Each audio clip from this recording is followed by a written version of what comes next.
What's going on, everyone? Welcome back to the channel. In this video, I'm going to bring you an initial first impression and overview, a little mini review of the Be Quiet. This is the 500DX, which you can see behind me. I'll get some footage of it as we go and kind of go through it as we do this little review. I've had it for a couple months now. I did my own personal build in it, so I kind of have an idea of maybe who it may be for, who it may not be for.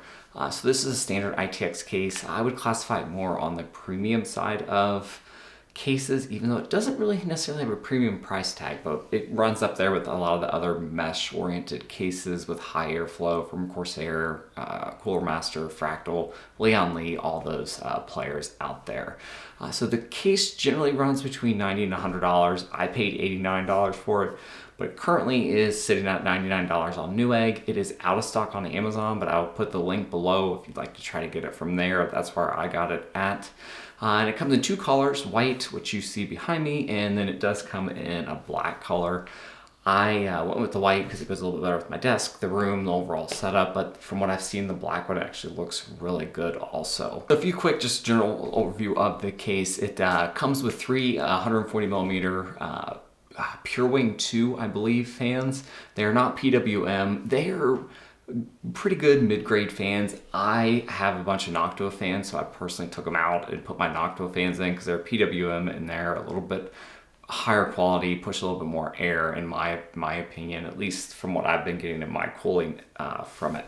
You can fit a 360 millimeter radiator in the front and a 280 or 240 on the top. So overall, you can fit 240 millimeter fans in the front, or three 120s, and 240 or 120 millimeter fans at the top, and 120, 140 millimeter in the rear. And the overall build quality of the case is actually really good. I was shocked at how well it felt build-wise for $89, which is, I think, a really good price point for this case, and one reason why I got it. And I like the look of it. I like that it's more oriented on airflow, so you have a ton of mesh in the front, and you do have a dust filter there also, which can slow down a little bit of the air and cause some resistance, but overall you got some good airflow in the front, and the build quality just feels top-notch from everything.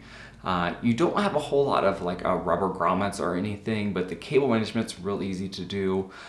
It's a fairly tight case, so there's not a whole lot of room for cables to be laying around anyways, because it's a very, I'll kind of get into the negative later about that, but it's a very tight case, especially when you get a standard ATX motherboard in there. Cooling is excellent, mesh in the front, plenty of ways to orient fans. I prefer 140 millimeter fans, so currently I have 5 140 millimeter fans, two in the front, two in the top, pushing out through, or two in the front pulling in through the radiator, two in the top pushing out, one in the rear. And I really like that design with most cases. I prefer 140 millimeter fans. They're just quieter and they push a little bit more air than the 120 millimeter fans do. So there's tons of airflow here. The front grill you can actually completely take off. And you do have some LED lighting here, which is nice. And there's tons of different color options. You can change it up. I think it has almost every color: green, red, blue, RGB. It has their standard color you can see behind here, which is kind of an orangish warm color. It's more of an orange color, very similar to the light we have here. And you have different effects. There's basically just a button on the top you press, and it you can do strobing, you can turn them on, you can turn them off. You can have a flash. There's different options there. You do have to cycle through that every time, unless you have a connector to do it through the motherboard. But it's pretty simple, quick, and easy way to do it, and it actually illuminates the inside of the case pretty well, at least for the overall price point of this case. I think it's something you could go and not have to add any more lighting into it if you're into that, and if you're not, you can turn it off completely. So as far as top I/O, you have USB-C, USB-A, that's it. Headphone jack. There's no reset button on here, at least nope, none that I can find. There's a microphone jack also at the front, so a decent amount of front I/O for connecting things. I would have liked to see a reset button on here because I have had to reset it once mainly for a Windows thing, not anything to do with the case. But that's the only negative about that, is that I would like to see it there instead of just having to turn it off through the power in the back. You also have a nice PSU shroud, so you can hide all your cables in there. You don't see any of that.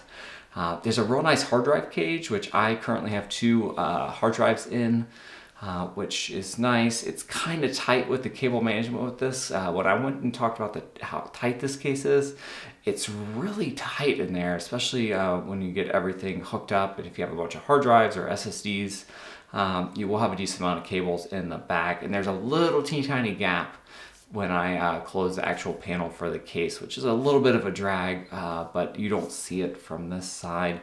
With the cable management can be challenged, especially if you have a bunch of fans and you just have a bunch of wires back there that you have to worry about managing. But I didn't have any issue with it. If you do have a 360 millimeter radiator in the front, you will have to remove that hard drive cage. But there is plenty of mounting points for SSDs in there.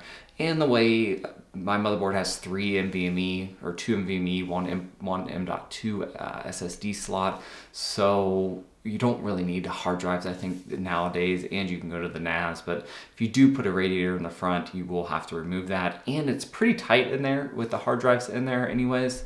So that's probably something I will look to get away from, is hard drives altogether. So I wouldn't get this case thinking you're going to be able to throw a bunch of hard drives in it and load it up with that. There's just not enough room in there, not enough space. But the PSU shroud's great because you hide all those cables. You don't see any of them.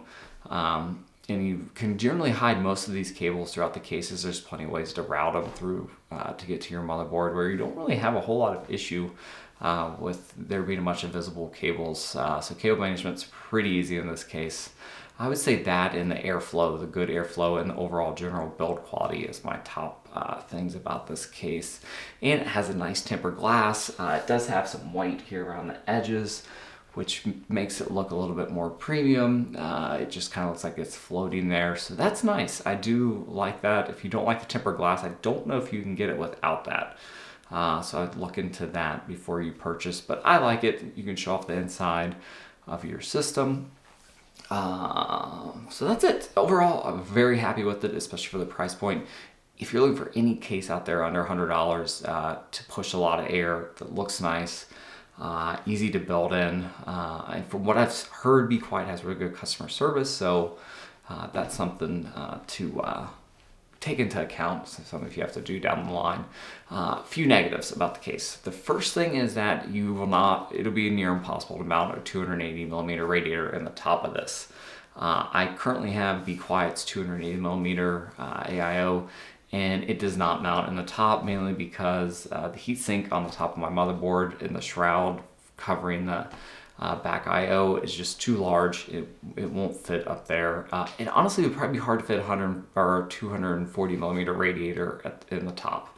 So I would buy this case. If you're going to air cool it, obviously that's not going to matter. Just make sure it fits and doesn't protrude the window there, so you can get that side panel on.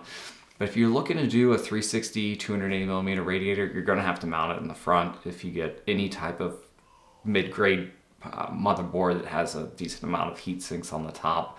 I even think if you got a cheap one that doesn't have a whole lot of heat sinks or anything like that, you're still going to probably have problems mounting that, especially if you do 2 fans on there. There's no way you could do 4 that I found. You could do a push-pull here in the front with the radiator, no problem. But I haven't found any issues with cooling with mounting it in the front. And actually this radiator, the Be Quiet one, they actually recommend that you mount it in the front. I don't know if that's because most of their cases are more oriented to mount the radiators in the front, but it does just fine with cooling. I haven't ran into any issues there.